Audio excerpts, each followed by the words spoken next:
एक गुमशुदा लड़की के मामले में युवक से मारपीट का आरोप। सामाजिक संगठनों ने एसपी से की कार्रवाई की मांग। बता दें कि नूंह जिले के फिरोजपुर झिरका से 31 जुलाई को लापता हुई एक लड़की के मामले में पुलिस पर गंभीर आरोप लगे हैं। सामाजिक संगठनों और क्षेत्र के गणमान्य नागरिकों ने तावड़ू सीआईए पुलिस पर रीगढ़ गाँव के एक युवक को गैरकानूनी तरीके से हिरासत में रखकर बुरी तरह पिटाई करने का आरोप लगाया है।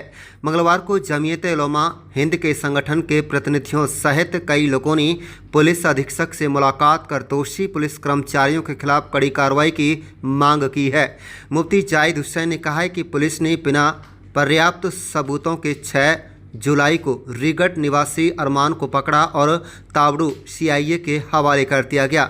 आरोप है कि पूछताछ के नाम पर उसके साथ अमानवीय व्यवहार करते हुए 3 दिन तक हिरासत में रखा गया और बेरहमी से मारपीट की गई। पिटाई से उसकी हालत इतनी बिगड़ गई कि उसे अस्पताल में भर्ती करना पड़ा, जहां अब वह चलने फिरने में असमर्थ है। मुफ्ती जाहिद हुसैन ने कहा है कि युवती 31 जुलाई को लापता हुई थी और बाद में यह खुलासा हुआ कि उसने कोर्ट मैरिज कर ली थी। इसके बावजूद पुलिस ने शक के आधार पर एक युवक को निशाना बनाया। ग्रामीणों का कहना है कि जब पुलिस ने युवक को पूछताछ के लिए बुलाने की बात कही थी तो उन्होंने खुद सहयोग करते हुए युवक को सौंपा था, लेकिन पुलिस ने इस भरोसे का गलत फ़ायदा उठाया। सामाजिक संगठनों ने चेतावनी दी है कि यदि समय पर पुलिस के खिलाफ उचित कार्रवाई नहीं हुई तो इस मामले को हाई कोर्ट तक ले जाएंगे। उनका कहना है कि प्रशासन का काम नागरिकों की सुरक्षा करना है, न कि उन्हें प्रताड़ित करना। उन्होंने मांग की है कि दोषी पुलिस कर्मचारियों पर एफआईआर दर्ज की जाए ताकि भविष्य में इस तरह की घटनाएं दोबारा ना हो। एसपी ने शिकायत को गंभीरता से लेते हुए डीएसपी को मार्क कर दिया है और कार्रवाई का आश्वासन दिया है। आप देख रहे हैं नूंह मेवात से लियाकत अली की रिपोर्ट। चैनल को सब्सक्राइब जरूर कर लीजिएगा। थे अपनी कार में वो मेरे को तावड़ू लेकर गए थे। उन्होंने बोला मेरे से, मैं पूछ रहा था उनसे, सर आप कहाँ पे ले जा रहे हैं मेरे को? उन्होंने बोला लड़की मिल गई है और वो तुम्हारा नाम ले रही है कि तुम अरमान के साथ ऐसे ऐसे थी। तो मैंने बोला चलो सर मैं देखता हूँ। मैं चल दिया उन लोगों के साथ में। तो वहाँ पे जाके मेरे से ना कोई बात की ना ही कोई चीज़ की। मेरे वहाँ पे जाते कपड़े उतार आए थे और मतलब कपड़े उतार कर मेरे पीछे को हाथ बांध दिए थे। ये यहाँ पे निशान है। तो उन्होंने कपड़े बांध उतरवा दिए। तो मेरे को उल्टा लेटा कर एक मेज पर, वहाँ पे पानी था, पानी का टप था, उसमें मेरे को तब तक दिया जाता था जब तक मेरी सांस बिल्कुल ख़त्म हो जाती थी शरीर की। कम से कम 20 से 25 मिनट ऐसा किया मेरे साथ। और फिर उन्होंने वहाँ के बाद में अंदर ले गए कमरे में। मेरे को अंदर कमरे में ले जाने के बाद मेरे जितने भी मेरे बिल्कुल कच्चा वगैरह सब उतरवा दिए थे। तो उन्होंने मेरी जांघ थी जो ये इस तरह से फाड़ दी थी, दोनों 3 बार फाड़ी थी। उसके बाद में फिर मेरे ऊपर एक गोल सा पाइप था, उसके ऊपर मतलब 4 बंदे चढ़े हुए थे। उसको बोलते रूलर। तो वो रूलर फेरा था मेरे ऊपर। ये बात थी बस, और कोई बात नहीं थी। उसी मामले मिले जो हमारा रीगढ़ का बच्चा नाजायज तरीके से पीटा गया है।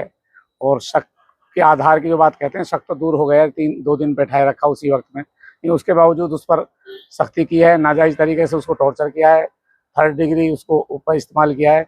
उससे से मिले हैं कि ये सीआईए तावड़ू ने जो किया है या कोई और भी पुलिस वाले ने किया है वो नाजायज़ है। पूछताछ का तरीका होता है, कानून के अधिकार हैं, लेकिन पूछताछ करने का तरीका ये नहीं है कि नाजायज़ किसी पर इतना जुल्म कर दिया जाएगा जो खाना कमाने का ना रहे बच्चा। तो ये जो कुछ हुआ है वो गलत हुआ है। उसको नोटिस में लाने के लिए उसको हमने कंप्लेंट दी है और एसपी साहब ने उसको डीएसपी को मार्क कर दिया है और इंशाल्लाह हमें उम्मीद है कि कार्रवाई होगी। डीएसपी को मार्क कर दिया है। लीला जी, क्या मामला था? एसपी साहब से आज मिले हैं? ऐसा मामला है जी, हम 4 गाँव के आदमी थे। हमने उस बच्चा से 4 गाँव के ने खूब पूछताछ करी, छोरा का कोई रास्ता नहीं पसंद है और हमारा बच्चा नाजायज मारो। हमने विश्वास, बिरादरी को विश्वास तोड़ दिया पुलिस ने। हमने बहुत बच्चा दिया है, हमारा छूटा भी है और आज हमारा विश्वास तोड़ दिया। हिंदू एक हो गए। किस तरह की कार्रवाई इसमें होनी चाहिए? भाई हमको न्याय मिले, हमारा बच्चा मारो, जैसे सरकार न्याय दे। आज ये जमीयत उलमा मेवात का वफद और इलाके के दूसरे जिम्मेदारों का ये लोग एसपी साहब से, जो अभी 6 तारीख को हमारे एक रीगढ़ गांव के एक बच्चे को नाजायज़ तरीके से पुलिस ने जो उसको थर्ड डिग्री टॉर्चर किया है, वो तो अगर दोषी भी हो उसको भी पुलिस को इतना अधिकार नहीं है कि किसी दोषी को भी इतनी सख्ती से पीटा जाए कि वो चलने फिरने के काबिल ना रहे। तो एसपी साहब से भी हमने यही कहा है कि जब गांव वालों ने सुपुर्द कर दिया था आपको, सारे गांव ने मिल करके, और 2 दिन 3 दिन आपकी वो कस्टडी में रहा है, तो उस वक्त तक फिर झिरका पुलिस का सीआईए तावड़ू में उसको देना, तो ये क्या दर्शाता है? जबकि 31 तारीख को उनका कोर्ट मैरिज हो चुका है, ऑर्डर आ चुके हैं, एफआईआर हो चुकी है, तो शक तो उसी वक्त दूर हो गया था। तो फिर किस दबाव में, किस प्रेशर में, सोशल मीडिया पे जो चला और उसके प्रेशर में फिर ये इस तरह के जुल्म ज्यादती बिल्कुल बर्दाश्त नहीं होगी। और आप इसको जरूर, एसपी साहब ने आश्वासन भी दिया है हमें, और अगर कार्रवाई नहीं होती है तो हम कोर्ट से, हाई कोर्ट से जरूर इसके खिलाफ हम आगे तक जाएंगे। हम चुप नहीं बैठेंगे, ये जुल्म हम बर्दाश्त नहीं करेंगे। ये प्रशासन हमारी रक्षा के लिए है और प्रशासन ही हम पर जुल्म करने लग जाएगा तो फिर ये बिल्कुल भी बहुत खतरे की बात है। किस मामले में ये पकड़ा था और किस तरह की घटना हुई? और घटना तो मालूम है कि एक बच्ची, एक उसकी अपहरण की एक एफआईआर दर्ज हुई थी, तो शक की बुनियाद पर उसको गांव वालों ने सुपुर्द किया था, वो पेश किया था, उसको गिरफ्तार नहीं किया गया था। और बाद में फिर पता चला कि किसी दूसरे गांव, किसी गैर मुस्लिम बच्ची का, प्रजापति लड़की का, किसी गैर मुस्लिम ही लड़के से उन्होंने कोर्ट मैरिज कर लिया है। तो वो 7 तारीख को कोर्ट मैरिज हो गया, 31 तारीख को, और 7 तारीख को उसके साथ ये जुल्म ज्यादती होती है। तो उसके खिलाफ हमने एसपी से गुजारिश की है कि इसको, जो दोषी पुलिस वाले हैं जिन्होंने ज्यादती की है, उनके खिलाफ एफआईआर दर्ज हो।